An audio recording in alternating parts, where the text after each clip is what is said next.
This is Plant-Based Briefing. Former Vivisector, This Is My Confession Letter, by Dr. Larry Hansen at White Coat Waste Project, posted at all-creatures.org. And I'm your host, Marian Erickson. This is the Plant-Based Podcast where I curate and narrate a variety of articles with permission on plant-based and vegan topics. And I'm glad to have permission from all-creatures.org. They are a nonprofit helping to educate people on living a cruelty-free vegan lifestyle. They curate a great variety of amazing content. They're a great resource. They curate articles and poems and all kinds of information. They also have a free guide that I recommend. It's called What to Eat When You Don't Eat Animals, Menus and Ideas to Inspire People Who Want to Eat as If Life is Precious. It's a PDF document with basic things like shopping secrets, what foods are available as vegan foods. I'm often surprised when people don't realize there's vegan butter or vegan dairy products. So this is a great document for people who want to understand some basics of how to shop at the grocery store, how to eat out at restaurants, and even has information on the impact of eating animals and some quotes and stories. So I'll link that in the show notes. You can also find it on their website, but it's a great thing to share. Just keep it in mind. And now let's get to today's plant-based briefing. Former Vivisector, This Is My Confession Letter, by Dr. Larry Hansen at White Coat Waste Project, posted at all-creatures.org. I participated in taxpayer-funded experiments on dogs. It's an ethical failure I can't undo. You probably wouldn't wish it on the worst human criminal. But before you hate me or judge me, let me explain myself. My name is Dr. Larry Hansen. I'm a physician and board-certified pathologist. I'm involved with treating patients suffering from brain tumors, Parkinson's, and severe neurologic diseases.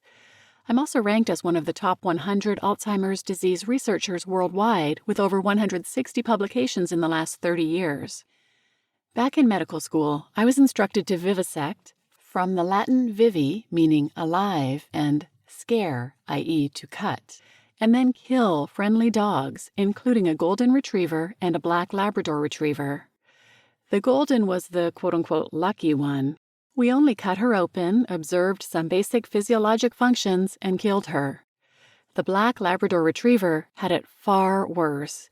Week after week, we performed inept and painful procedures on her, bungled mutilations really, over and over and over again. Then we stuck a needle in her and killed her and dumped her body in a garbage bag like trash. I did it, qualms of conscience notwithstanding, because I was told it was necessary. Well, it turns out this wasn't true. It has never been the case that doctors could better serve our patients if we had killed more dogs.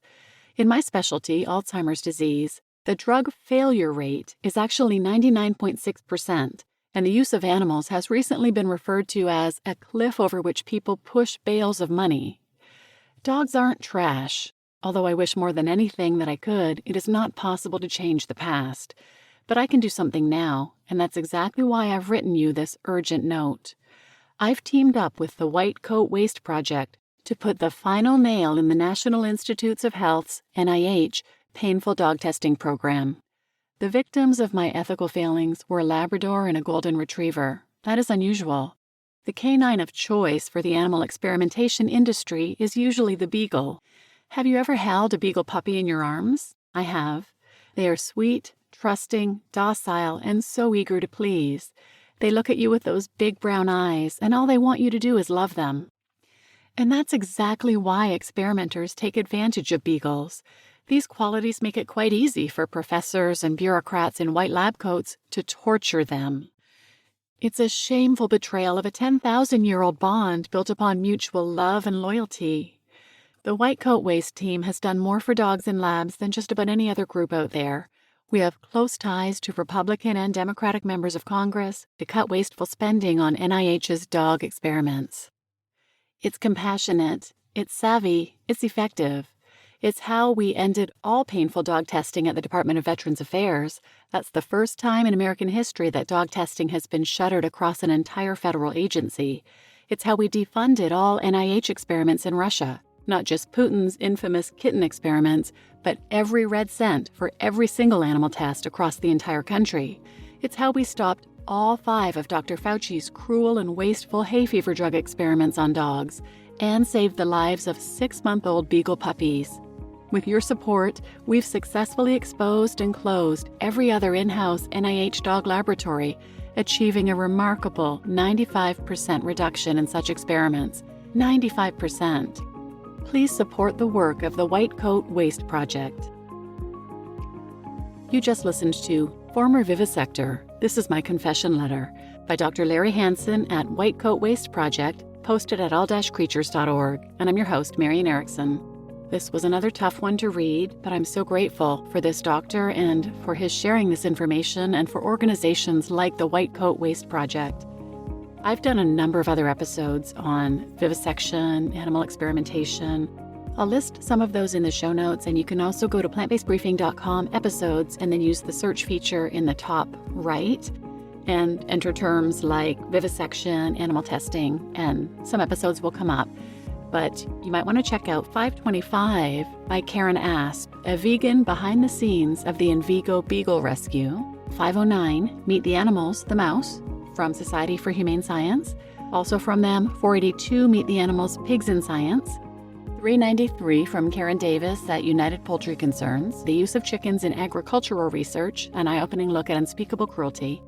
343, Physicians Committee works to address animal methods bias in scientific publishing.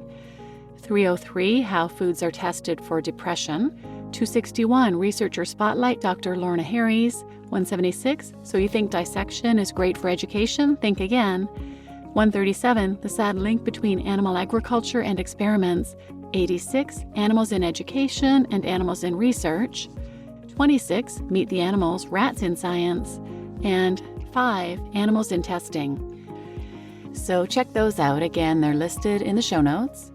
I'll also put in the show notes a link to the short documentary, I think it's 15 minutes, called Test Subjects. Highly recommend it. And another organization I recommend following is Physicians Committee for Responsible Medicine. They focus on plant-based health, but they have been fighting against animal experimentation since the mid-1980s, I believe. And they have campaigns and letter writing and things like that you can do to help support their causes as well.